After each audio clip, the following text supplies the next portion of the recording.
One late night in Paris, Driss is driving his employer Philippe through the city. When waiting and traffic gets too boring, Driss breaks the speed limit and begins driving quite fast, dodging other cars and not caring about traffic signs. This causes the police to go after him, and Driss bets €100 that he can lose them, but after driving under a bridge, the cops catch up by ambushing them from both sides. Driss doesn't look too worried though, and this time, he bets €200 that he can get them an escort. The cops make him leave the car and he starts acting then, behaving offendedly and telling them Philippe can't move and he was taking him to the hospital. The officers find proof of this when they find the wheelchair in the truck and, when approaching Philippe, they see him convulsing, which is also an act. Seeing as it's an emergency, the cops forgive Driss for breaking the speed limit and offer themselves as escorts on his way to the hospital. To celebrate winning the bet, Driss plays September by Earth, Wind and Fire, and when they arrive at their destination, he shares a smoke with Philippe as soon as the cops are gone. Driss promises he'll handle it and drives them away just before the hospital staff could find them. This friendship began many months ago. Philippe and his assistant Magali are holding interviews to find a new caretaker for him, but it isn't going too well, because all applicants have very standard or awkward answers to their interview questions. But they're suddenly surprised when Driss storms in, ignoring the fact it isn't his turn quite yet, because he only wants some papers to be signed saying they won't hire him so he can get the unemployment benefits. He's blunt and a little rude, even hitting on Magali, but Philippe finds him amusing and asks him to come back the next day for his signed papers. Driss goes back to his home in a humble neighborhood and tries to take a bath while all his little siblings bother him, only managing to get it done in time thanks to his sister Mina, who is a bit older than the others and more responsible. While waiting for their mom to arrive, he looks through the window and notices his brother Adama getting out of a suspicious car.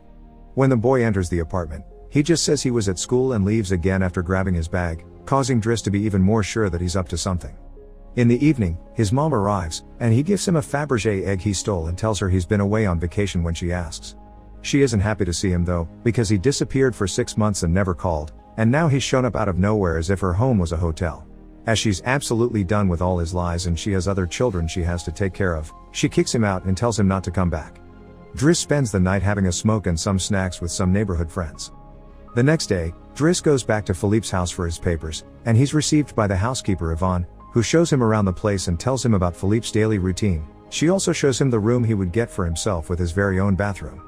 Driss can't help staring at the bathtub before he's dragged to see Philippe, who offers the signed sheet of paper but also a job opportunity.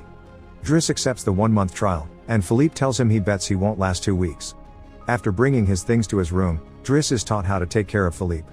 He must learn how to keep his legs stimulated, how to put him in the wheelchair, how to help him shower and change his clothes. Things get awkward when Driss discovers he must put on him some high stockings and even clean his butt after Philippe uses the bathroom, but no matter how much he complains and says he won't do those chores, he ends up accepting them as part of his job. Later in the evening, while he's enjoying a snack on the roof, he's interrupted by Philippe's daughter Elisa and her boyfriend Bastien, who are looking for a private place to make out, and he kicks them both out after refusing to share his beer. Driss quickly gets used to the daily routine with Philippe, even if at first he does make some mistakes he learns from, like handing the phone to Philippe instead of putting it on his ear or forgetting the baby monitor while having a bath. He also learns to organize his mail in different folders, most of the letters he opens for Philippe, but there's a series of private ones he isn't allowed to look at. When he finds a flyer promoting female escorts, he decides to start a file just for those instead of throwing them in the trash as Philippe says. It's not all work in this new life though. Driss still makes sure to have a good time, he keeps trying to hit on Magali to no avail, and sometimes calls escorts to join him in bed. One morning, after Yvonne comes to his room to scold him for being late, she finds some dangerous weapons in his bag, but she doesn't comment on them yet. Driss' work today is to drive Philippe around, but he refuses to put him in the back of a van as if he was cargo, so instead, he takes him on one of the fancy cars that don't see much use. Philippe, who first thinks this isn't suitable and says they should be pragmatic, is soon getting excited at the idea of a faster, less boring ride, although Yvonne still disapproves. When they try to leave the building, there's a neighbor parked at their entrance, ignoring the sign on the door that says it's forbidden. Driss wastes no time and goes after the guy, grabbing him by the front of his shirt and threatening him until he moves the car. Philippe is impressed by his actions, but Yvonne, once again, disapproves. The pair goes to a museum, where Philippe is planning to buy a piece of artwork that Driss considers not worth the money because it's just a red blotch on the canvas. Afterward, Philippe meets with a relative of his, who tells him everyone is worried about Driss since he can be violent. He's also discovered he has a criminal record, but Philippe doesn't care. He appreciates Driss because he doesn't pity him and doesn't mind joking around with him. After another failed attempt at hitting on Magali, Driss has dinner with Yvonne in the kitchen while listening to Philippe dictate a letter to Magali. Claiming it's a private conversation, Yvonne turns off the baby monitor and proceeds to explain what's going on. Philippe is pen pals with a woman called Eleanor. Those are the letters he didn't let Driss open. But he's never met Eleanor in person. Their relationship is purely epistolary. Speaking of love, Driss teases Yvonne for the looks the gardener gives her all the time before going to bed. He's trying to sleep when he hears some weird sounds coming from the baby monitor. Philippe is having trouble breathing. Not being capable to ignore him even if he tries, Driss goes to his room and gently guides him through the attack with soothing words and a wet cloth to wipe his face. Philippe eventually falls asleep, only to wake up again moments later, saying he needs air. This time Driss doesn't hesitate. He puts Philippe on the wheelchair, covers him with blankets, and takes him out for a stroll by the river. This is the first time Philippe has seen Paris at night in a long time, and now he's more relaxed. He explains to Driss that the medicine can only do so much and he sometimes experiences phantom pain. When they see some girls walking by, Philippe also confesses he isn't capable of pleasuring a woman because of his situation, but he still can enjoy some satisfaction when he gets his ears massaged because they are sensitive zones. When the phantom pain threatens to appear again, Driss shares one of his joints with Philippe, who is skeptical at first but ends up loving it. Afterward, they go to a restaurant, where they joke around while sharing a meal, and Philippe decides to share more of his story. He met his wife when they were students, and shortly after they got married, she had 5 miscarriages and was diagnosed with an incurable, terminal illness. That's when they adopted Elisa. Philippe has always loved competitions, extreme sports, and speed, and a paraglider gave him that. It was during a paragliding session that bad weather caused him to crash and break his vertebrae, although he still thinks his real handicap isn't the chair but living without his wife. After joking around some more, Philippe remembers the date and realizes Driss has passed his 1-month trial, so he's now officially hired. But he needs to start by bringing back the Fabergé egg he stole because it was a gift from his wife. She would give him one every year, and he has exactly 25, matching their time together. The next day, Driss goes to talk to Mina when she's leaving school, who is a bit offended because he hasn't been answering her messages except to ask her to look for the egg. She also tells him about some cops that have been calling their home. Afterward, he visits Adama, who confesses he was found with 30 grams on him. Driss wants to take him to lunch, but Adama refuses and instead gets in the same suspicious car from before. Later on, Driss is allowed to be present while Philippe dictates his letter for Eleanor to Magali. He thinks this purple prose is very boring and that Philippe should be more direct. He's also baffled to hear that this has been going on for 6 months and they never exchanged pictures. When he finds her phone number on one of the letters, he takes it as a sign and calls her, obliging Philippe to take the phone and finally speak to her outside the written word. Their conversation goes so well, Philippe is now on the phone with her all the time, even right before he and Driss attend the opera, during which Driss laughs and makes fun of the costumes. The next day, Driss convinces Philippe to accept to exchange pictures with Eleanor and chooses one of him in the wheelchair. Afterward, while he's painting, Elisa bursts into his room to ask him for cigarettes and makes fun of him for trying to be artistic. Getting angry, he kicks her out before going to see Philippe, who is currently asking Yvonne to change the chosen picture for one of him when he wasn't quadriplegic. She hides the picture inside the escort file right before Driss burst in, complaining about Elisa and telling Philippe he needs to discipline her, something Yvonne agrees with. Philippe agrees to talk to her, but he's mostly surprised when Driss lets it slip that he's been painting. Days continue to pass, and the friendship between Philippe and Driss continues to grow. Driss takes him to play in the snow and brings him with him when he goes out for a run. Philippe gets him his first suit and scolds his daughter while Driss listens to him through the baby monitor. When Driss finishes his first painting, he shows it to Magali, who slaps him when he tries to kiss her. Philippe, however, likes the painting and promises he'll try to sell it.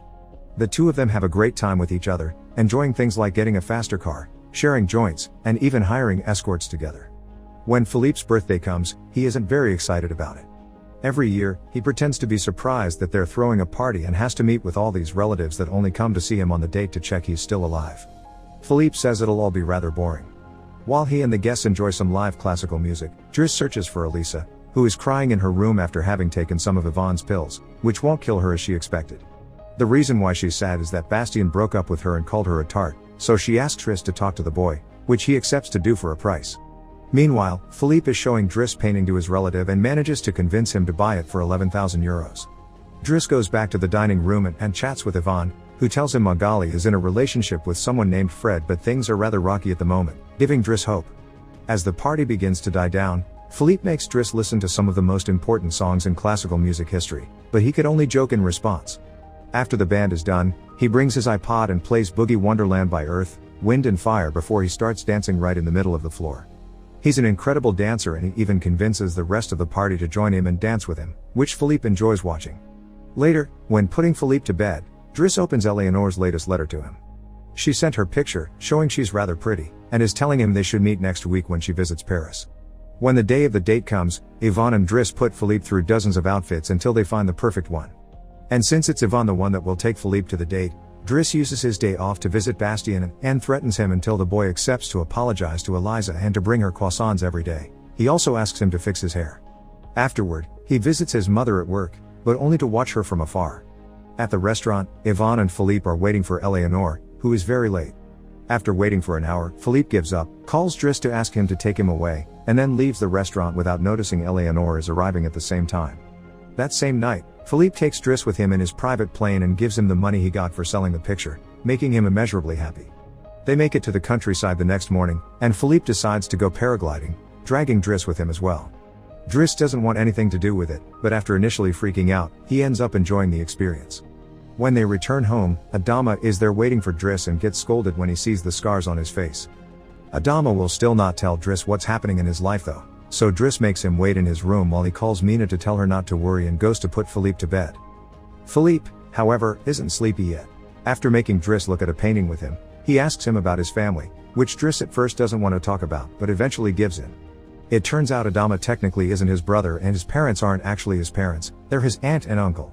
They fetched him from Senegal when he was 8 because they couldn't have kids, and his real name is Bakari Bassari, but because other kids had that name, they called him Idris, and that became Driss. One day, his aunt miraculously was able to conceive, and after his uncle died, there were other men and more kids as well. In the same way Driss had talked to him about Elisa, Philippe points out that Adama needs discipline, so he fires Driss so he can be there with his family because he can't spend his whole life taking care of an old man. The next morning, after Bastien has brought his daily croissant while wearing a better hairdo, Driss packs his bags and gets ready to go. Magali comes to say her goodbyes, and when Driss tries to hit on her one last time, Magali introduces him to his significant other Fred, which is short for Frédéric. Turns out Magali isn't interested in men, and Driss gives up on the spot. On his way out of the house, he gives the baby monitor back to Yvonne and teases her for having lied to him about Magali just to mess with him. In return, she gives him the escort file he had started, and he's disappointed to find the picture he had chosen is hidden there. Driss throws away the file, but he keeps the photo for himself.